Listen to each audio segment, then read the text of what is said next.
Very good morning to you, Pete. Thanks very much for your time. Great to see you over in WA once again. How's the trip over? Good, guys. It didn't get any shorter, still as far as it was last year, but good to be here again. And Pinwheel, how did he find the trip over? Yeah, you're a bit like me, actually. He's probably the oldest horse on the plane, but he reacted the worst to it. Travelled okay, but he's taken a bit longer than the others to settle in. I'm happy enough with him. He looks well enough. He's bright enough, but I think he'd be fine. He would have done a bit of travelling in the past. All on the float, though, mate. It's not too much on a plane. It's his first time ever on a plane, but Academus was his first time as well, but it didn't worry him one bit. He's travelled very good, and he looks excellent. And he's a pretty tough old campaigner, Pinwheel. It won't surprise me he bounced back pretty quick. He's a bit of a favourite in the stable. We've spoken many times about Pinwheel. He's just been a grand performer. Certainly has. He's never won a Group 1, but he's been round the money quite a few times, and a great weight for age horse. Every time he does race at weight for age, he runs particularly well. He handles weight well. And such is the case, his last prep he won a Group 2 and Group 3 under weight for age conditions, and the Missile's a very strong race that he won, and he won it quite well. And Peter, the great thing about his record is his 1200 metre performances have been exceptional. Yeah, off a freshen up, which is the case this time in. He's quite lethal. His pet distance is 1400 metres, but fresh like this off a freshen up, it's ideal for him. 5 starts, first up, 3 wins and a second. Second up, 5 tries, 2 wins, 3 seconds, 9 wins over the 1200 metres. You almost couldn't have pitchforked the horse into a better style of race. Yeah, no, on paper looked great. And not knowing any of the locals here, I was sort of fairly optimistic we'd be very competitive, but then when I went through the form and had a look at the local horse here, he looks outstanding. He's got great form, not so much a weight for age, but he's a horse on the way up, and those horses are quite often, when you get a pick a fence or 10, I think, 9 or 10 in a row, it's you've got to be pretty handy to do that sort of thing. What sort of barrier do you want? Oh, look, I'd be happy with, I'd probably be sort of 5 to 7, 8, something like that. He's not really, there appears to be a lot of speed in the race, which is good. It just might soften that horse up. Will be midfield a bit worse, but he will be strong late, this bloke. Does he race better outside of horses than inside of horses, Pete? No, he's either way, mate. He can inside or out, but you would like probably to find room here. If he is back, he sort of doesn't want an uninterrupted run, so he probably needs to get towards the middle of the track. How much of a concern is it, this travelling, and that he probably didn't travel the best, and whether you can pick him up to a peak performance on Saturday? Yeah, well, that's only, I trust the horse's ability, and he's never run a bad race. You look at his record, he's never ever runs badly. And when I say he has travelled poorly, he looks great. He looks bright enough, but just left a little bit of feed, and that's not like him. Normally he sort of licks the bin out and, where he is himself. But this morning I elected just to go slow this morning, but he almost threw the rider twice this morning, so he's well enough. But I will do some work with him in the morning, Wednesday, and so that'll tell me if he's back on track again. Sorry, go ahead. A situation like this, Peter, where you're here now, Pinwheel and Academus are here, a bit of one-on-one treatment. It'd be a little bit different to back home.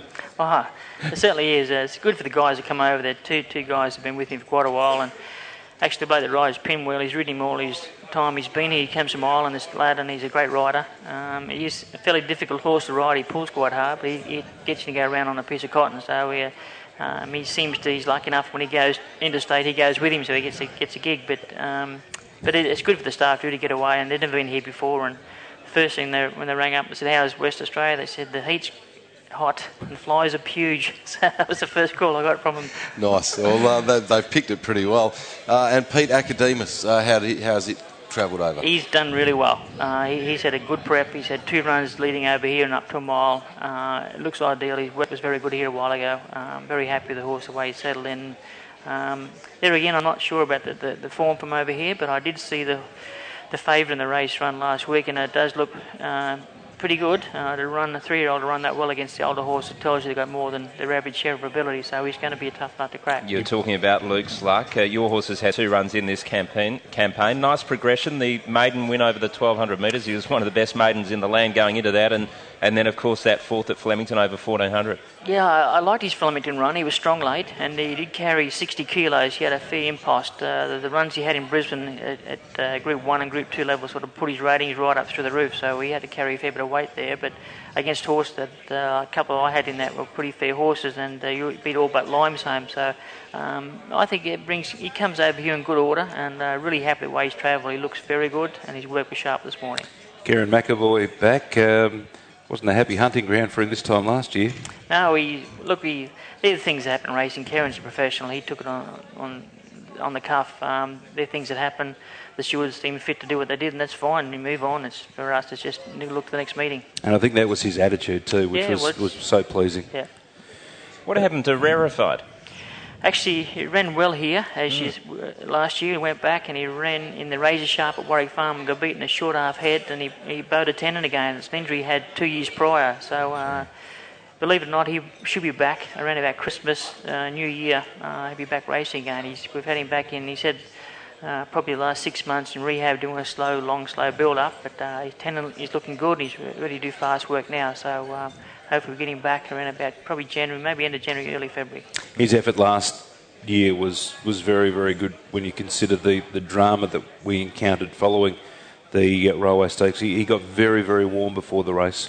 Yeah, they were saddled up for a long time. That was a little bit of a misforesight, I feel, on the day that when the protest was on. It was a mad slather in the enclosure, and these horses were saddled up for, I think, something like 45 minutes, and it was a very, very hot day. A little bit unfair to them, I thought, but look, they all did the same thing, so there again, you can't complain. They were the circumstances on the day, and we did the best we could, and I thought he ran really well. Outstanding. Peter, we have to duck off to the 7 o'clock news. We really do appreciate... No, you're going to go through... No, we'll give the news at mid-flick. All right, okay. So there's nothing important happening in the world. as heard from the General this morning here, Pete, he just runs the show, Big Wes. If that's what he says, then we'll roll with it. The rest of the team, obviously a huge operation at Darley. You're doing a phenomenal job. We saw you have so much success with the youngsters going back 2 seasons ago. This time around, not quite the case, but, there's a new season ahead and there's new hope. You bring so many youngsters through the setup that you have there. Are there a few there at the moment that you think could perhaps go back and recap the deeds from a couple of years ago where you just completely dominated juvenile racing around the nation? Yeah, that's very hard to do. What we did 2 years ago was exceptional, and I understand that more than most people, because it's very, very hard to do. Even though I get big numbers, there's no guarantee they can gallop, and it's the same as you go to a sale. You might pay $1 million for a yearling, but when you take it back home and break them in, they're the same as a bloke that cost $10,000. They can show they've got ability. So for us, even though I've got big numbers, you've still got to find them and hope they've got the ability. 2 years ago, we had an exceptional year with Seapoint Helmet with their standout horses, but there was only 5 Group 1s for 2-year-olds. That year we won them all, so that's 3 horses won the 5 Group 1s, so that just shows you the depth we had. Last year wasn't as good, but we had two promising horses in Albrecht and Epaulet. Now they've turned 3, I feel they'll come into their own. And actually, during the Spring Carnival, we had what I thought we were going to struggle. I thought we did exceptionally well. All our 3-year-olds were the ones that stood up the most. So you never know. You can quite often if you've got enough numbers just under the radar, it's not hard for one to step up and just go to the next level and get your head above water. And he did a great job with Mental, 2 starts, the second to Sea Siren, and that brilliant win down the straight. How far do you think he can go on the world stage, Peter? Yeah, well, look, that's a classic example of what I said about horses. You can have him. He was just under the radar. As a 3-year-old, he was a nice horse, a handy horse, but when he went to Brisbane, he started to show me that he had a little bit more than average ability, and missed out on a Stradbroke start, but I think that was a good thing in disguise, actually, looking back at it now. He only had the 4 runs last prep. Didn't come off a big spell. He was only going to have a 2-run prep this time in. And when I ran him in the Manikato, I thought, well, this will tell us. For me, I thought he had improved, but I need to see it on race day. And that particular night, he ran out of his skin against the best sprinters we have in the East. And he was beaten by the best filly mare that's over there at the moment. And I was confident on the night that we would run well, and he did. But I was also confident after the race, seeing how strong he was late, and down the straight at Flemington, I thought that's going to be his forte. If he's going to get her, he'll get her there, because that's his gruelling test. It's a 1200 down the straight at Flemington. It's like a 7-furlong race anywhere else around a corner, and Julie, he did that. He did the job well. And what a beautiful ride too. Yeah. I suppose with the coverage, you get to see it way above. Yeah. And the positioning of Mantle behind Sea Siren, it was just one of those delectable rides. Yeah, we drew beside her, and it was always, you always go into a race with the plan, and our plan was just to follow Jimmy Cassie wherever he went and stalk him and just pop out late, because he has got a great turn of foot, and hopefully we're travelling better than her when we do pop out. Well, it worked out perfectly. And when he did pop out from behind her at the 300 metre mark, Karen gave him a squeeze, and he just dashed in probably 3/4 length in front, which is a fair way out of Flemington to be in front, 3/4 a furlong from home. And look, he was good enough and strong enough to hold on and win the way he did. How hard is it to come to terms with losing some of these horses, Pete? That was a bitter pill to swallow, that one. But look, I know this before I started. I know what's going to happen, and there's no problem with that. I just hope he does well over there. And I think, being a lightly raced horse, he won 7 from 12. I think he's probably the horse to go over there in the best form and do well, because the other two horses, Seapoy and Helmet I'm talking about, they came off really hard spring carnivals, and they had a very short break and they were back in work. And when we went to Dubai, it was a risk for me, and I've learned from that. You don't go anywhere unless you prepare properly, and I was backing their ability to get them through what they did. It was no horse can. They're not machines. They've got to have time to recuperate, and they didn't get that time, and we paid the price for it. Could any of these horses end up back here, Pete? I don't think so. I think, especially the Colts, they definitely won't. These boys are back at stud now. Seapoy and Helmet. Mental gelding. Look, he's probably got 2 or 3 years at least good racing in him, and I was hoping the boss might change his mind and take him to Hong Kong. I think that would have been a perfect scenario, and miss Dubai and then go to Ascot with him. But he really does cherish his carnival in Dubai. That's where he likes to really shine, and he's a star. I'm no doubt he wants to have there. Pete, on that, you talk about it being sad losing some horses. I bet you had a few less grey hairs when Helmet eventually left the place. Gee, he was a bit of a nutbag, wasn't he? He had so much raw ability, but gee, he had some tricks along the way. He did. He was a hard horse to handle. Look, easy as pie on the ground and easy to ride. No problem at all in the stable to work, do anything with. But race day, he just did these antics. He just like a clown. He just what he did and when he did it was just, you couldn't believe he'd do it. Amazing. But look, probably the turning point for him was when he ran in the Golden Rose, and he did 15 things wrong in the race and still run third. And I took him out to our farm, and those sort of horses, very reluctant to school them and give them a hard time because they're worth so much money, and you always run the risk of running an injury. But I couldn't get him out there quick enough on Sunday. I said, I call it boot camp, and we didn't miss him. We gave him quite a bit of work and really knuckled him down, and he jumped every second day. We put him over the hurdles, and he was flying. He was really got excited about it. It was something different for him, and it just seemed to sort of turn something to him that he wanted to be with you and work with you. And his very next start, he went to Caulfield Prelude, and he won by a big space and ran a brilliant time. And the next run, as we know, was the Guineas, was probably his career best run. Oh, it was amazing. You must look back with, and just be really proud of being able to do that with a horse, particularly when they've got tricks, just to be able to get inside their head and work them out a little bit. That was frustration more than anything.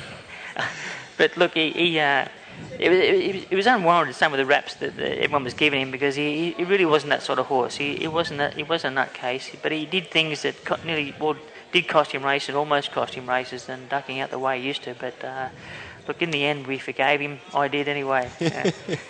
He got the job done for you in the long run. Yeah. And Seapoy, that would have been the one that was just really hard to watch leave, because phenomenal what you managed to achieve along with the horse. Yeah, well, I was lucky. I achieved everything I possibly could with the horse, I felt. So for me, it wasn't quite as bad, because I felt he'd gone and did as much as he could. But for me, it was disappointing to see what he did overseas, because the rest of the world didn't get to see how good this horse was. And what he did was exceptional. What he did as a 2-year-old, there's only a handful of horses that won a Blue Diamond and a Golden Slipper. But to come through and win 5 out of 5 his next preparation. We also on the eastern side about slipper horses that don't come back as 3. Not many of them do. You can count on one hand the ones that do come back at 3. Well, he came back and won 5 times through 2 at Group 1 level, Manicato as a 3-year-old, and the Coolmore, and 3 other Group 2 races along the way. So he was an outstanding horse. And as I said, and I'm sure in my mind now more so than ever, it was just a short time he had off that it did affect him in Dubai and to a lesser extent Ascot. Peter, just away from your horses, a lot of negative publicity during the Melbourne Spring Carnival. You were amongst it. You could see what was going on, and I know you obviously want to ostracise yourself from what's going on there, but you're there amongst it. How did it come across, and how bad is it for racing? We know we get on with the job, and racing's bigger than that. But obviously, the press that we were receiving wasn't good. It wasn't good, mate, and we know how big our game is, and it's bigger than the people that are trying to pull it down. But it's very embarrassing because you are on a world stage, and the headlines, no doubt, weren't just in Australia. They would have been going overseas as well, which, as I said, it's embarrassing is the word, because it's only a minority. It certainly isn't as ripe as they say it is, and it seems to be the same ones all the time. So I think lessons learnt there. The penalty, I feel, isn't big enough. These people should be really, really stamped out, and it's a negative on the game. And it's, as I said, this is the greatest game of all. It's got a big participant base, and it's a business that's based on loyalty and honesty. When people gamble, they like to be sure that everything's in order, that what they're reading is what was really happening. And it's just unfortunate that it did happen when it did. Yeah, it's as simple as that. Yeah. Hey, just quickly back to Saturday, the win of Maydung. Holy moly, it was just remarkable to come from so far back and pick them up. I think most punters in the run were sweating up. It was pretty well backed on the day, and a lot of punters were thinking at the furlong, there's trouble here. But wow, didn't it just finish the race off with incredible gusto? Yeah, Kieran come out and she's been knocking on the door behind the best 3-year-old fillies we had over there, and Demi, which come out and won the Oaks, and the Cheetah filly that won the Coolmore. So they were the two best fillies there, and she was running second and third to them on 3 or 4 occasions. So on paper it was a race she really needed to win. Only won one race prior to that on Saturday, but a lot of placings. But Karen came out from barrier 11. When he came out to get on, we spoke about it early in the week where we would ride her, because the best runs have been quiet. And when he came out on race day, he wanted to change the plans. He said, I want to ride her forward. I said, no, mate, if we'd ride her forward, she's just not the same horse. She races too keen, and she finds a neck. We're just going to take a punt here. It is Sandown. It's a big long run home. We'll take a punt home we'll ride. But I've got to stay on the corner, coming down the dip. I was getting worried, because if we were on the fence, I thought we're not going to get out here when we want to. But look, she's good enough to get through when she did, and won the way she will. It was good to see. Just going back to the Guineas, Peter, we spoke earlier about the importance of a horse having run over a mile heading into this mile contest on Saturday. He's been over that distance. That was a third to sizzling. What did Kieran say when he got off the horse at the end of that 1,600 metres? Two things. One, he said the miles, he didn't think it would be a problem. And he did say that on that day the track was quite wet, and which he doesn't really relish. And he said it was his 4th or 5th run in the prep. He said he's probably just come to an end. But the horse that beat him was a pretty handy horse, and the horse that ran second was a horse of Gaze, Nahayan, was it? Something like that, I think it was. Ended up winning a good feature race during the spring, and there were two handy horses that beat him. But he was quite confident and adamant on the day that he said the mile's not a problem. It's just that he was a little bit tired coming in of a prep and the heavy conditions. Looks the ideal horse for the WA Guineas, sponsored by Sky Racing. Peter, we appreciate your time. Great having you back in the West. Best of luck on Saturday. Good on you, mate. Appreciate it. Thanks so much, guys. Pete. Really appreciate your time. One of the world's leading trainers in Pete Snowden joining us this morning here at Breakfast with the Stars.